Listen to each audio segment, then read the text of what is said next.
today I'm going to be doing a new DIY project. I'm going to upcycle some common household things to make some cute room decor.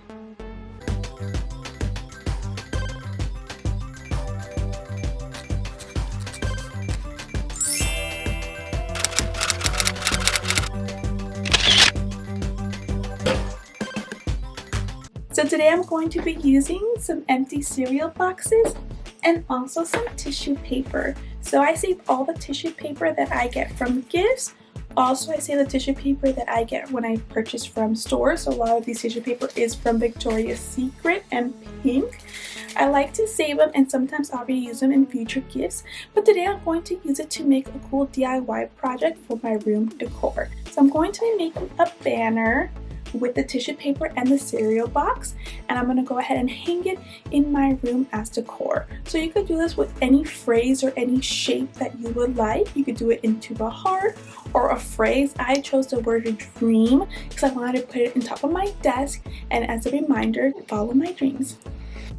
So stay tuned if you want to see how I made my DIY room banner decor. It's a great way to upcycle cereal boxes and tissue paper, some things that you would normally just throw away.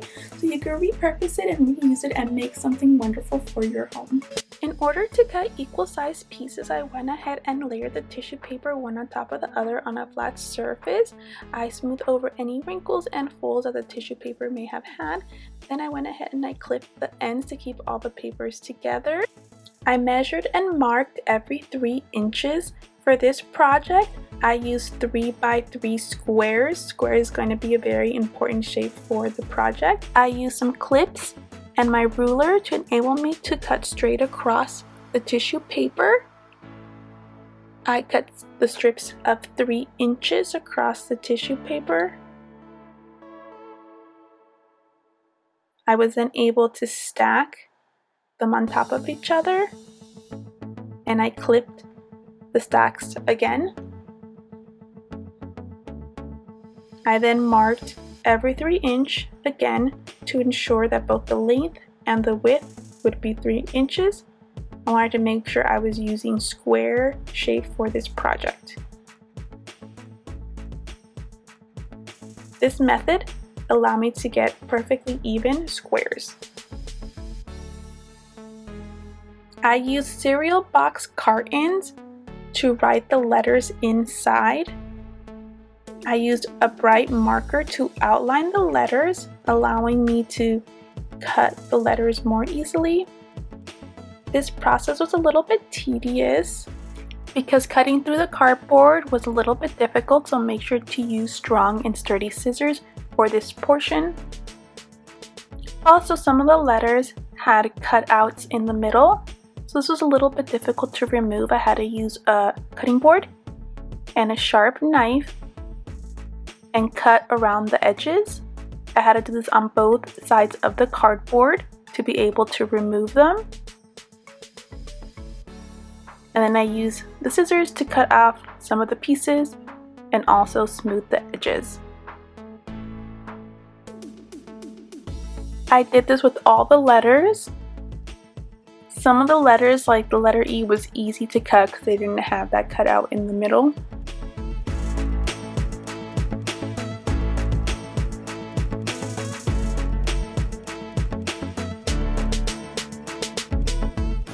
Here are all the letters that I cut out. They spell out dream. I made 2 copies of each letter, but a mirror image of each other. I placed a cut letter same side together with another piece of cereal box in order to make the mirror image. I traced and cut out the new letter, creating 2 of each letter but mirrored to each other. This enabled me to glue like sides together, leaving the cardboard material on the outside of each letter. I did this with each letter. I used a long piece of string to glue the letters together and also will allow me to hang the banner on my wall. I glued like side of each letter, one on top of each other with the string in between. I stapled some of the edges of the letters just to add more strength. and to allow the letters to adhere better, I glued each letter to the string.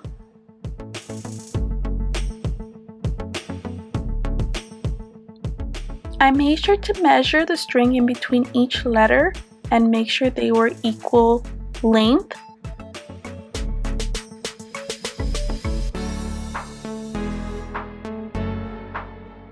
I then used some tissue paper and some Mod Podge. I lined the edges of the letters with some tissue paper. This is more for aesthetics, so that when you look at the side of the banner, you don't see cardboard, instead you see some tissue. So I went ahead and did this with all of the letters. I did this in small sections with small pieces of tissue paper to allow me to go around the edges and corners of the letters more easily.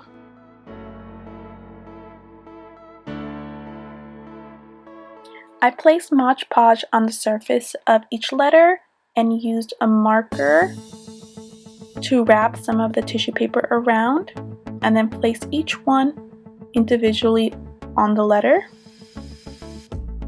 If you want your design to be thicker, then you're going to use more tissue paper and place them closer together. If you don't want such a thick look, you can use less and place them more spread out. So I did this to all the letters, making sure to fill in all the spots so no cardboard can be seen.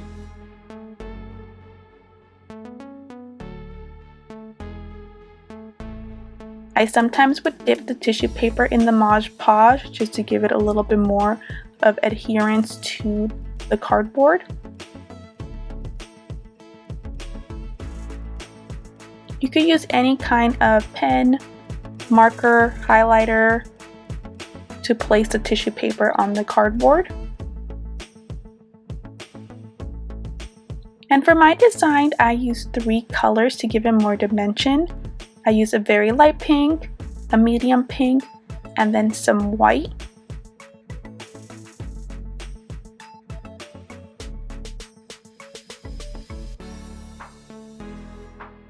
I made sure to apply enough tissue papers to cover the edges of the cardboard.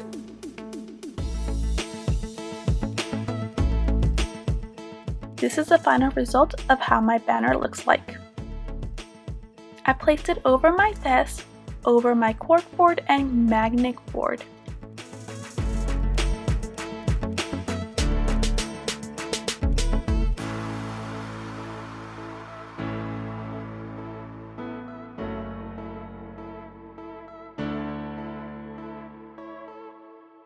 Thank you for watching my video. I hope you guys enjoyed it, and I hope you get to make your own DIY banner. If you do replicate this project, please tag me. I'm going to leave my Instagram handle down below. I would love to see your recreations. I love doing DIY projects and also upcycling projects. So if you have any ideas for future DIY or upcycling projects, please list them down below. I love to hear your ideas, and I love to see any of your projects that you have done. So please make sure to tag me. Thank you for watching my video, and I hope you guys have a wonderful day.